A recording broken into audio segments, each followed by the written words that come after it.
गपोड़ी बहू। उमा जी की बहू पिंकी को गप्पे मारने की बहुत आदत थी। वो जब भी किसी के बारे में बातें करती तो बड़े बड़े गप्पे फेंका करती। आसपास के सब लोगों को पता था कि पिंकी बहुत बड़ी गपोड़ी बाज है। लोग उसकी बात पर विश्वास नहीं किया करते थे, लेकिन हाँ, उसकी बातें सुन सुनकर हंसते बहुत थे। अरे बहू, पड़ोस वाली शर्मा जी है ना, उनकी बेटी का जन्मदिन है, तुम भी चली जाना। ठीक है मम्मी जी, ये तो बता दो गिफ्ट में लेकर क्या जाना है। अरे लेकर क्या जाना है, 250 का लिफाफा दे देना, बस काफी है। अरे मम्मी जी, अच्छा लगेगा क्या? पड़ोसी हैं हमारे, हमें कुछ बड़ा लेकर जाना चाहिए। अरे बहू, इतना काफी है। जानती हैं आप, मेरे मायके में जब पड़ोस में किसी की बर्थडे होती थी ना, तो मम्मी कुछ ना कुछ गोल्ड का ही देकर भेजती थी। पड़ोसी के बर्थडे में सोना? कैसी बातें करती हो। और नहीं तो क्या, आपकी तरह थोड़ी ना लिफाफा पकड़ा दिया। पिंकी शर्मा जी की बेटी के जन्मदिन में चली जाती है। अरे आज तो बड़ी सुंदर लग रही हो साड़ी में। जी मैं तो लहंगा पहनकर आने वाली थी, मम्मी जी नहीं मानी। अरे बेटा, बर्थडे पार्टी में तो साड़ी चल जाती है, मेरा मतलब कोई शादी थोड़ी ना है। कैसी बात कर रही हैं आप आंटी जी? मेरे मायके में तो छोटे छोटे फंक्शन भी हम लोग लहंगा बनवाते थे बुटीक से, डिजाइन करवा कर। चाहे पड़ोस में किसी का जन्मदिन हो, मेरी मम्मी हमेशा बुटीक से नया लहंगा डिजाइन करवाती थी। मैंने तो ऐसा कहीं नहीं देखा, ये तो तुमने आज बड़े कमाल की बात बताई। अरे जाने दीजिए, कोई बात नहीं। और बताइए, आपकी बेटी नजर नहीं आ रही? अरे भाभी, मैं यहाँ हूँ, ये देखिए मेरा ड्रेस कैसा लग रहा है। ठीक ही है, मतलब बर्थडे के हिसाब से थोड़ा हल्का है ना। अरे भाभी, इतना सुंदर गाउन पहना है मैंने। मैं ना शादी से पहले अपने बर्थडे पर हमेशा जरी वाला लहंगा पहना करती थी, यही मैं तुम्हारी मम्मी को भी बता रही थी। इसके बाद केक काटने का प्रोग्राम शुरू होता है। सब लोग इकट्ठे हो जाते हैं। शर्मा जी की बेटी का केक देखकर पिंकी से रहा नहीं जाता।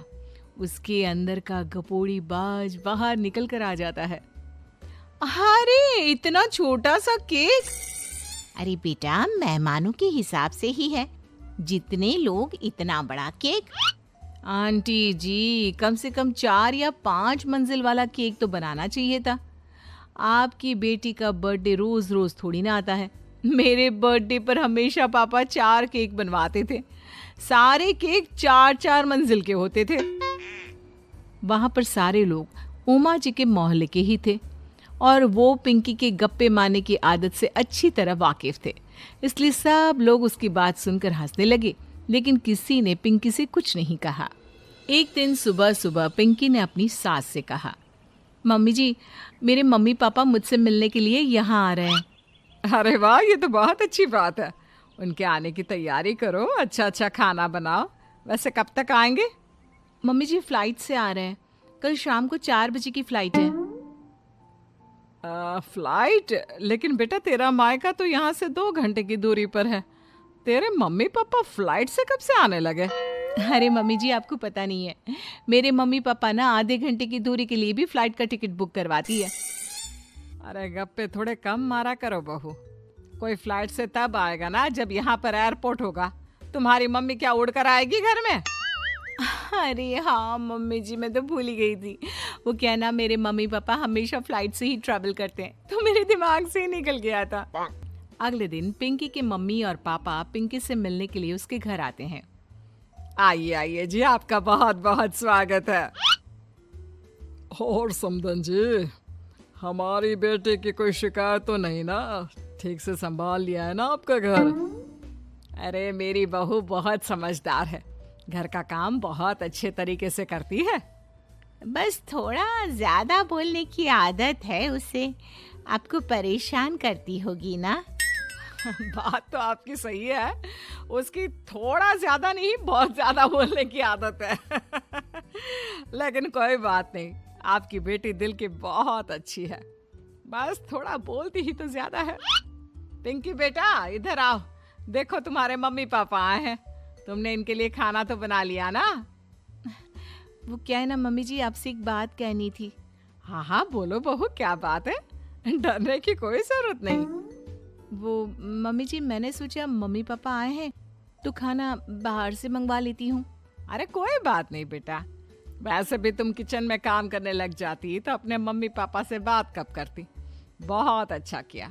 अब तुम अपने मम्मी पापा के साथ बैठकर आराम से बात करो, मैं अंदर जाती हूँ। शाम का वक्त जैसे ही दरवाजे की घंटी बजी, 3-4 लोग हाथों में खाने के बहुत सारे पैकेट लेकर उमा जी के घर पहुंच गए। अरे भाई कौन है आप लोग, लगता है गलत पते पर आ गए। नहीं नहीं माँ जी, हम तो खाने का ऑर्डर डिलीवर करने आए हैं, यहीं से बुकिंग मिली थी। अरे नहीं नहीं, आपको कोई गलत फहमी हुई है, हमारे यहाँ तो 2 ही मेहमान आए हैं। आपके हाथ के पैकेट देखकर लगता है इसमें 50 लोगों का खाना है। माँ जी आपने सही समझा, खाना तो इसमें 50 लोगों का ही है, क्योंकि हमें ऑर्डर यहीं से 50 लोगों का मिला है। अरे लेकिन इतना सारा खाना, कहीं मेरी बहू ने अपनी गप मारने की आदत के चलते ऐसा तो नहीं कर दिया। ये खाना आप रख लीजिए और हमें हमारे पैसे दे दीजिए। अच्छा वैसे कितने का बिल बना है? ज्यादा नहीं, बस 10,000 दे दीजिए। उन लोगों की बात सुनकर उमा जी पिंकी को आवाज देकर वहां बुलाती है। जैसे ही पिंकी वहां आती है, खुश होते हुए उन लोगों को वहां पर खाना रखने के लिए कहती है। अरे इतना सारा खाना क्यों मंगवाया बहू? अरे मम्मी जी, मैंने आपको बताया तो था, मम्मी पापा आए हैं तो मैं खाना बाहर से मंगवा रही हूँ।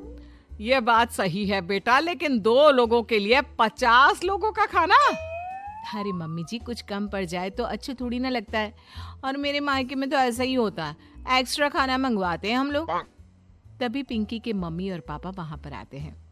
अरे बेटा, एक्स्ट्रा खाना मंगवाने का मतलब ये थोड़ी ना होता है कि 2 लोगों के खाने के लिए 50 लोगों का खाना मंगवा लो। और बेटा, तुम्हारी गप मारने की आदत के चलते 10,000 का बिल आया है, तुम्हें नहीं लगता ये गलत है? देखो बहू, बढ़ा चढ़ाकर बातें करना अपनी जगह, लेकिन इतनी बड़ी बड़ी फेंकना भी गलत है ना। पहली बात तो इतने सारे पैसे लगे, और दूसरी बात खाना वेस्ट होगा। आप लोग ठीक कहते हैं, मैं आज के बाद अपनी इस आदत को कंट्रोल करने की कोशिश करूंगी और अब से गप थोड़ी कम मारा करूंगी। पिंकी की बात सुनकर सब लोग हंसने लगे।